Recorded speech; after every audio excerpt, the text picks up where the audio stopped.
Si ce jour-là je n'avais pas attrapé cette poule, peut-être que ma femme et mes enfants seraient encore là. Mais je l'ai fait, et en une seule nuit, tout a changé. Je m'appelle Obinna. Je suis nigérian et j'ai toujours vécu à Lagos. C'est ma ville, mon monde. Je connais chaque rue, l'odeur des marchés, le bruit des mototaxis qui klaxonnent, et même le goût de la poussière rouge après la pluie.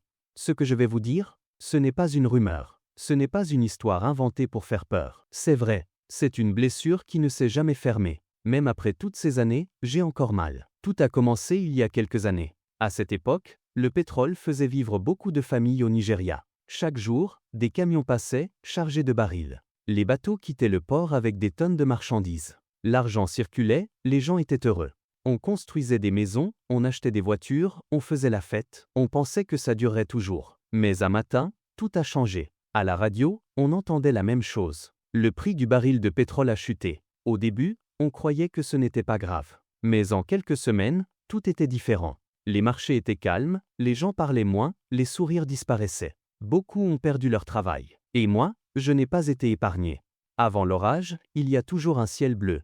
Et moi, je croyais que ce ciel durerait pour toujours. À cette époque, j'avais tout ce qu'un homme pouvait espérer. Un travail bien payé, dans une grande société d'exportation pétrolière. Mon salaire, 1 600 000 naira par mois. Pour quelqu'un comme moi, avec juste un CEP, c'était énorme. Je n'avais pas fait de longues études, je n'étais jamais allé à l'université. Alors je savais que c'était une chance. Une vraie grâce de Dieu. Chaque matin, j'avais ma petite routine. Je me levais tôt, parfois même avant le chant du coq. J'aimais ces instants où la ville dormait encore, où on entendait juste quelques motos au loin. Je prenais ma douche avec mon savon préféré, celui qui laissait sur moi une odeur fraîche toute la journée. Ma chemise était toujours bien repassée, parfois par moi, parfois par ma femme, qui prenait soin de bien marquer chaque pli. Je mettais mon parfum, pas un parfum cher, mais il me faisait sentir important. Puis je sortais de chez moi, le pas sûr, la tête haute. J'avais l'impression que tout le monde savait que j'étais quelqu'un dans la ville. De l'extérieur, ma vie de famille semblait parfaite. Ma femme, douce, patiente, respectueuse. Elle avait été là quand je n'avais rien,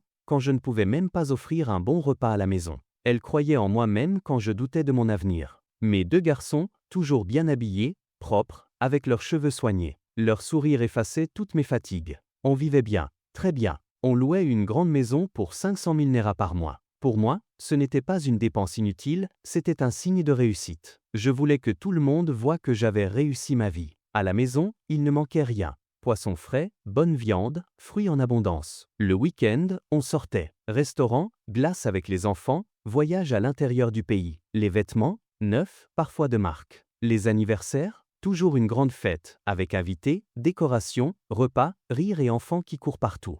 J'étais fier. Mais derrière cette image, il y avait une vérité que je n'aime pas dire. Je ne mettais jamais un centime de côté. Tout ce qui entrait ressortait aussitôt. Je vivais comme si demain n'existait pas. Et pire encore, je trompais ma femme. Oui, la même qui m'avait soutenu dans la pauvreté. Je voyais d'autres femmes. Je dépensais pour elles, sorties, hôtels, cadeaux, alors que c'était mon foyer qui aurait dû recevoir mon attention. Parfois, mes amis me disaient « Obinna, épargne un peu.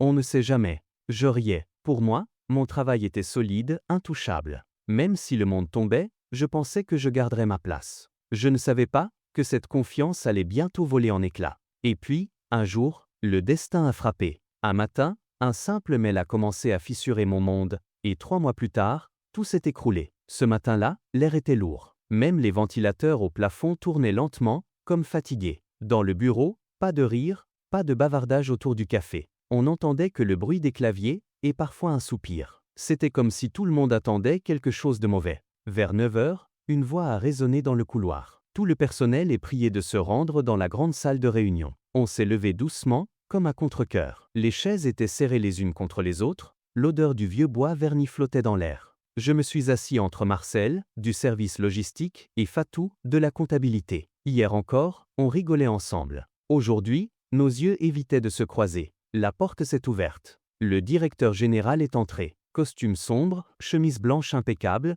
mais ses yeux fatigués disaient autre chose. Il s'est approché du pupitre, a posé ses mains dessus, a inspiré profondément, puis il a dit d'une voix lente. Réduction d'effectifs, ces 2 mots ont traversé la salle comme une lame froide. Personne ne parlait. Certains fixaient leurs mains, d'autres fronçaient les sourcils. On savait que la chute du prix du pétrole avait frappé l'entreprise, mais entendre que des postes allaient disparaître, c'était différent. Au fond, je me croyais à l'abri. Je suis dans un poste stratégique, ils ont besoin de moi. Je continuais mes journées normalement. Café du matin, petite blague avec les collègues. Mais ma femme, elle, ne partageait pas ma confiance. Chaque soir, à table, elle répétait « Obina, prépare-toi ». Mais de côté, on ne sait jamais. Parfois, je la surprenais en train de prier en silence. Mais moi, je haussais les épaules. Les semaines passaient et les bureaux se vidaient. Un lundi, Marcel est parti. 15 ans de service, et pourtant, carton sous le bras, regard vide. 2 jours plus tard, Fatou. Puis Ousmane, d'ordinaire toujours souriant, mais ce jour-là, le visage fermé. Chaque départ aurait dû m'alerter. Mais je me disais, pas moi, pas encore. Puis un matin, ma secrétaire a frappé à ma porte. Obina, on vous attend en salle de direction. Mon cœur s'est serré. À l'intérieur, le directeur des ressources humaines m'attendait, droit, les mains croisées. À côté de lui, un autre cadre, les yeux baissés. Le DRH a commencé. Obina, silence lourd. Puis la phrase est tombée. Nous sommes désolés, mais nous ne pouvons plus continuer avec toi. Tout s'est figé. Le bruit du ventilateur, les papiers sur le bureau, plus rien n'existait. Ils m'ont tendu une enveloppe. 1 800 000 Naira. Avec mon salaire de 1 600 000 Naira, ça voulait dire 3 mois de survie, pas plus. Je suis rentré chez moi, vidé. Après plusieurs nuits sans dormir, j'ai décidé d'investir dans un petit terrain à la périphérie de Lagos. Un bout de terre poussiéreux, entouré de champs et de quelques cases. Au moins ça, on ne pourra pas me le prendre. Ce que j'ignorais, c'est que ce terrain ne me protégerait pas de la tempête qui arrivait. Une tempête bien plus violente que la perte d'un emploi. C'est facile de sourire quand on a les poches pleines. Mais quand le frigo est vide et que tes enfants pleurent de faim,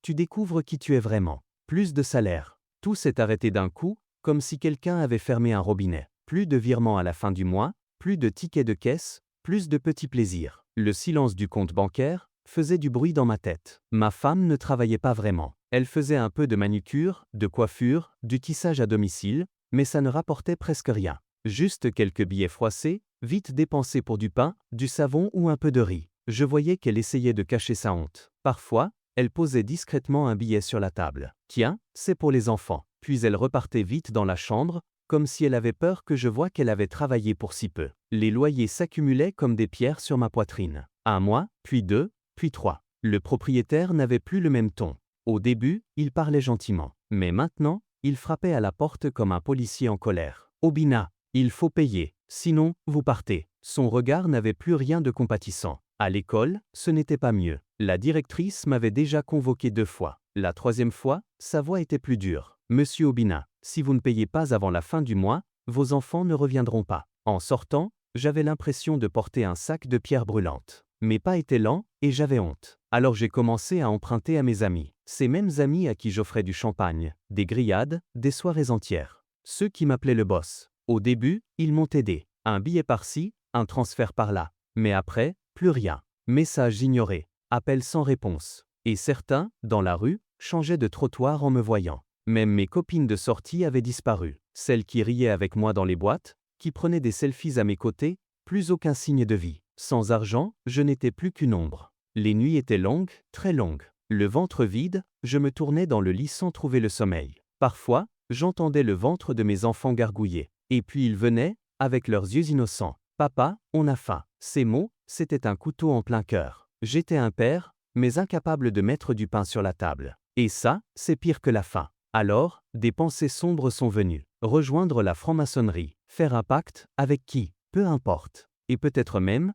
sacrifier un de mes enfants pour sauver les autres et ma femme. Rien que d'y penser me dégoûtait. Mais ces idées revenaient, encore et encore. Comme une voix dans l'ombre qui murmurait. « Obina, il y a une solution. » La nuit, allongé sur le matelas, les yeux grands ouverts, je me répétais. Tu dois faire quelque chose, n'importe quoi. Et c'est dans ces moments-là que le diable parle plus fort que Dieu. Un jour, le propriétaire est venu. Pas de grands gestes, pas de cris, même pas un soupir. Il s'est tenu devant moi, les mains derrière le dos, et a dit d'une voix froide. Libérez ma maison. C'était tout. Pas d'explication, pas de délai. Ses yeux disaient clairement, ce n'est plus chez toi. J'ai senti comme une porte qui se ferme, pour toujours. Ce jour-là, le ciel voulait m'humilier encore plus. Il pleuvait fort, une pluie lourde comme des pierres. Chaque goutte frappait mon visage, glissait dans mon cou. L'eau se mélangeait à mes larmes, au point qu'on ne pouvait plus voir la différence. On a rassemblé nos affaires comme on pouvait. Des sacs en plastique troués, des cartons qui se ramollissaient sous la pluie, des habits déjà mouillés et froids. Ma femme avait mis un vieux pagne sur les épaules des enfants, mais il est vite devenu trempé comme du papier. Il grelottait, on marchait dans la boue. Nos sandales s'enfonçaient et ressortaient avec un bruit collant. Chaque pas pesait plus lourd que le précédent. J'avais l'impression que nous étions des chiens chassés d'un marché, poussés du pied, sans un regard en arrière. Les passants nous regardaient. Certains avaient les yeux tristes, comme s'ils voulaient aider. D'autres affichaient ce petit sourire cruel qui dit « Voilà ce qui arrive quand on tombe ». Chaque regard me rappelait ma chute. Dans ma tête, je cherchais où aller. Un seul endroit me venait, chez ma mère. Mais là, c'était une autre pluie. Une pluie d'orgueil et de vieilles blessures. Entre nous, il y avait un mur invisible, plus dur que la pierre. Un mur fait d'années de rancune et de paroles qu'on n'aurait jamais dû dire. Un jour, en colère, je l'avais accusée de sorcellerie. Oui, j'avais dit qu'elle bloquait ma vie, qu'elle m'empêchait de réussir. Pendant que mes frères et sœurs avançaient. Bon boulot, belle maison, famille heureuse. Elle ne m'avait jamais pardonné. Et moi, je n'avais jamais eu le courage de m'excuser. Alors imaginez arriver chez elle, avec ma femme, mes enfants trempés et nos quelques bagages misérables, c'était comme marcher vers un tribunal dont je connaissais déjà le verdict. Mais ce jour-là, je n'avais plus le choix. La pluie tombait toujours, mes enfants claquaient des dents, et ma fierté n'était plus qu'un chiffon mouillé que je traînais dans ma main. Parfois, la maison qui t'abrite, c'est aussi celle qui veut ta mort. Ma mère vivait seule depuis que mon père était mort. Sa maison était vieille, sombre, avec des murs fissurés et un toit en tôle qui grinçait quand le vent soufflait. Quand nous sommes arrivés, trempés et fatigués, elle nous a juste regardés, et elle a dit « Non ».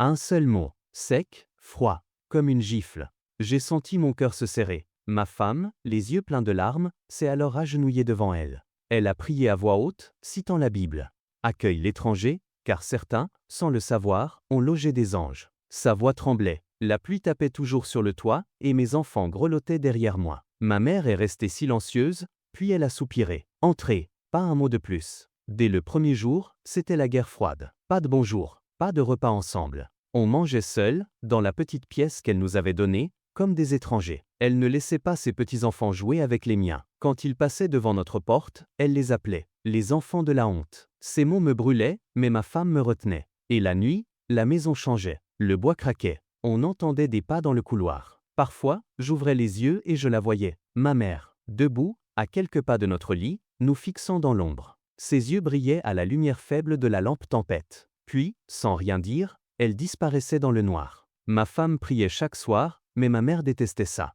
Un jour, elle nous a dit « Dans ma maison, on n'invoque pas le nom de Jésus ». Alors ma femme priait en silence, la Bible cachée sous l'oreiller. Une nuit, je n'arrivais pas à dormir. La pluie tombait doucement. Tout le monde dormait. Puis, 3 coups lents contre la porte. Je suis resté immobile. La poignée a bougé. La porte s'est ouverte en grinçant. C'était ma mère. Elle portait un pagne noir, ses cheveux épars autour du visage. Dans ses mains, une calebasse remplie d'un liquide sombre. Elle me fixait, puis, lentement, elle a versé un peu de ce liquide à l'entrée de notre chambre. L'odeur était forte, amère, presque insupportable. Ma femme s'est réveillée en sursaut, a commencé à prier tout bas. Ma mère l'a regardée et a dit d'une voix glaciale « Tais-toi ». Elle est restée là un instant, puis elle est partie, laissant derrière elle cette odeur étrange et la flaque sombre. Au matin, il n'y avait plus rien, pas de tache, pas même une trace sur le sol. Ce matin-là, quelque chose de bizarre est arrivé dans la cour, et j'aurais dû faire attention. Ma mère n'aimait pas les poules. Elle disait toujours que ça portait malheur. Chez elle, il n'y en avait jamais. Mais ce jour-là, en ouvrant la porte, j'ai vu une poule. Elle était au milieu de la cour, sans bouger. Ses plumes étaient blanches, mais sales, avec des taches marronnes. Et surtout, un fil rouge était attaché à son aile. Un rouge vif qui ressortait sur ses plumes. Ma femme, qui préparait le feu, m'a appelé. « Obina, regarde !» Une poule. Ses yeux brillaient. On mangeait mal depuis des jours. Les enfants avaient faim. Elle m'a dit « Attrape-la, on va la manger ». La poule ne fuyait pas. Elle me fixait, comme si elle me regardait vraiment. J'ai senti un frisson dans mon dos. Une voix en moi disait « Ne la touche pas. » « Laisse », ai-je murmuré. Mais ma femme a insisté. Les enfants attendaient. Alors j'ai avancé, et j'ai pris la poule. Son corps était chaud mais mou, comme si elle venait de mourir. Ma femme l'a vite déplumée. Il n'y avait presque pas de sang. Elle a cuisiné avec quelques épices qu'elle gardait précieusement. Puis, chose étrange, ma mère est arrivée avec un plateau. Du riz blanc, du manioc tendre, et un petit sourire. « Mangez », a-t-elle dit. Les enfants et ma femme ont mangé avec plaisir. Moi, je n'ai pas touché à la viande. Quelque chose me dérangeait. La nuit est tombée. Un silence lourd a rempli la maison. Les enfants ont vite dormi. Ma femme aussi. Moi, je n'arrivais pas à dormir. Vers minuit, j'ai entendu des pas, lents, comme pieds nus dans le sable. Puis, un bruit d'ailes. Pas léger comme un oiseau, mais lourd, proche. Et un étouffé derrière la porte. Mon cœur battait fort. Je voulais bouger, impossible. Mes jambes étaient lourdes. Soudain, j'ai vu ma mère dans l'encadrement. Elle me fixait, sans parler. Et derrière elle, une forme blanche, basse, avançait lentement. J'ai cligné des yeux, elles avaient disparu. Quand j'ai touché leur peau, c'était comme toucher du métal glacé. Le matin, je me suis réveillé tard. Le soleil passait déjà par les trous du vieux toit en tôle, dessinant des formes étranges sur le sol. J'ai tourné la tête vers ma femme. J'ai posé ma main sur la sienne. Glacée, raide, comme une pierre froide. Mon cœur a bondi. J'ai secoué sa main, puis son bras, puis son épaule. Rien. Ses yeux restaient fermés, ses lèvres pâles, comme si la vie l'avait quitté pendant la nuit. Pris de panique, je suis allé vers mes enfants. Mon fils aîné, froid. Son petit frère, pareil. Pas un souffle, pas un battement, un silence lourd, le silence de la mort. J'ai crié, un cri long, déchiré, qui a fait fuir les oiseaux perchés dans le manguier. Je les ai serrés contre moi. J'ai pleuré. J'ai supplié Dieu. J'ai répété leurs prénoms encore et encore, comme si ma voix pouvait les ramener. Et puis, elle est apparue. Ma mère. Pas en courant, pas inquiète. Elle avançait lentement, comme si elle savait déjà. Ses pieds nus glissaient sur le sol. Sur ses lèvres, un petit sourire. C'est bien ainsi, a-t-elle dit d'une voix douce. Puis ses yeux ont changé. Froid, dur comme du fer. Tu étais tu, Obina. Si tu avais accepté, ils ne seraient pas partis. Mes jambes tremblaient. Partis, mais ils sont morts. Elle a hoché la tête. Non, pas morts. Retenus. Ma gorge s'est serrée. Elle a continué. Ils sont avec les anciens, les sorciers du village. La poule d'hier, c'était un message. Si tu étais initié, tu aurais compris. Sans attendre ma réponse, elle a pris ma main. Sa poigne était glaciale. Je n'avais plus de force. Elle m'a conduit dans sa chambre. L'air était lourd. Une odeur épaisse flottait, mélange de fumée, d'herbes sèches et de métal, comme du sang. Les murs étaient couverts de petites calebasses, de peaux séchées et de signes tracés à la craie. Au centre, une vieille table. Dessus, une grande calebasse pleine d'une eau sombre, presque noire. Elle m'a fait signe d'approcher. Je me suis penché. Mon sang s'est glacé. Dans cette eau noire, j'ai vu les visages de ma femme et de mes enfants. Ils flottaient, comme prisonniers de l'autre côté. Leurs lèvres bougeaient, appelant mon nom, mais aucun son ne sortait. Leurs yeux, grands ouverts, remplis de peur. Et ma mère, souriait toujours. Si tu veux les revoir, tu sais ce qu'il te reste à faire. J'ai entendu deux versions, et je ne saurai jamais laquelle est la vraie. Ma mère s'est levée très lentement, comme une statue qui reprend vie. Ses pas faisaient grincer le vieux plancher. Sans un mot, elle a tiré un tiroir en bois abîmé, fendu sur les côtés. Il a fait un long grincement,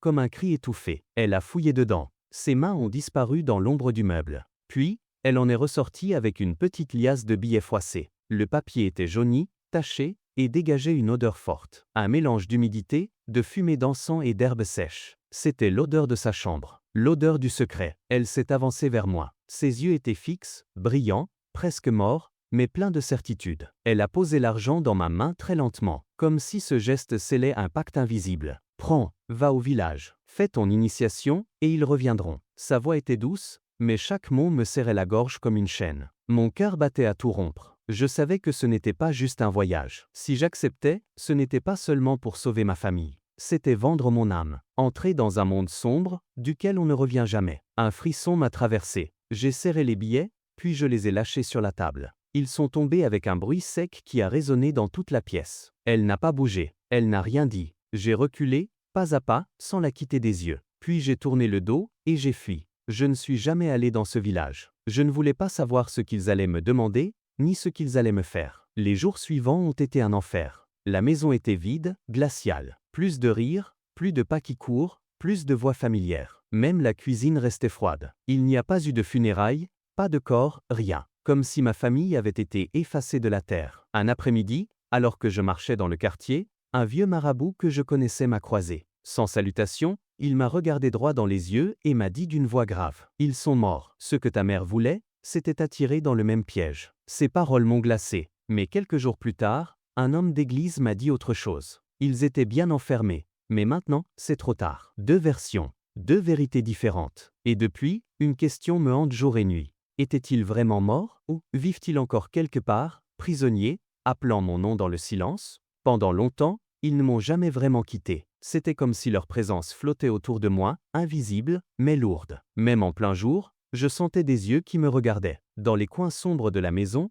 je voyais parfois des formes, des silhouettes immobiles. Quand je clignais des yeux, elles disparaissaient. Parfois, dans la rue, au milieu du bruit et des gens, j'entendais une voix claire. Papa, c'était la voix de mon fils. Mon cœur s'emballait. Je me retournai, mais il n'y avait personne. Seulement le vent, et ce silence qui me suivait partout. La nuit, c'était pire. Je m'endormais épuisé, mais je me réveillais en sursaut, trempé de sueur. Et là, devant moi, leur visage. Pâle, figé, comme derrière une vitre sale ou sous l'eau d'un puits. Leurs lèvres bougeaient, mais je ne pouvais pas entendre les mots. Leurs yeux, eux, me transperçaient, pleins de peur et de reproches. Comme s'ils me disaient « Pourquoi tu nous as laissés ?» Petit à petit, je me suis éteint. Je ne sortais plus, je ne mangeais presque plus, je parlais à peine aux autres. Je ne voulais qu'une chose, les rejoindre. Oui, j'ai pensé à en finir. Plusieurs fois, j'ai eu l'objet en main. Mais, à chaque fois, quelque chose m'arrêtait, comme si une force invisible me retenait encore ici. Puis, un jour, j'ai trouvé un soutien. La foi, elle est devenue ma corde, celle qui m'empêchait de tomber. Je priais encore et encore. C'était ma seule arme contre ces visions qui me rongeaient. Avec le temps, les nuits sont devenues un peu moins lourdes. Pas plus joyeuses, mais moins étouffantes. J'ai trouvé un autre travail. Moins payé, moins important, mais il me permettait de respirer. Et puis, j'ai rencontré une femme. Douce, patiente. Elle m'a écouté sans rire, sans juger. Elle m'a redonné un peu de chaleur humaine. Aujourd'hui, elle porte mon enfant. Une nouvelle vie arrive. Une petite lumière au bout du tunnel. Mais chaque soir, quand j'éteins la lumière, quand je ferme les yeux, l'obscurité revient. Je revois ma femme et mes enfants, coincés de l'autre côté d'une calebasse noire, fendue comme une vieille blessure. Par la fissure sort une faible lumière rouge, qui bat comme un cœur malade. Ils tendent les bras vers moi, et leur voix, étouffée mais claire, murmure. « Obina, viens nous chercher. Si mon histoire peut vous servir, alors elle n'aura pas été vaine. Je vous parle comme un homme qui a tout perdu, et qui a dû tout reconstruire. Quand la vie est bonne et que l'argent rentre, mettez toujours quelque chose de côté. L'épargne, ce n'est pas pour devenir riche, mais pour survivre aux mauvais jours. Souvenez-vous, les plaisirs passent, la famille reste. Soyez fidèles, honnêtes et présents. Et quand vos proches vous préviennent, écoutez-les. Parfois, leurs yeux voient le danger bien avant vous.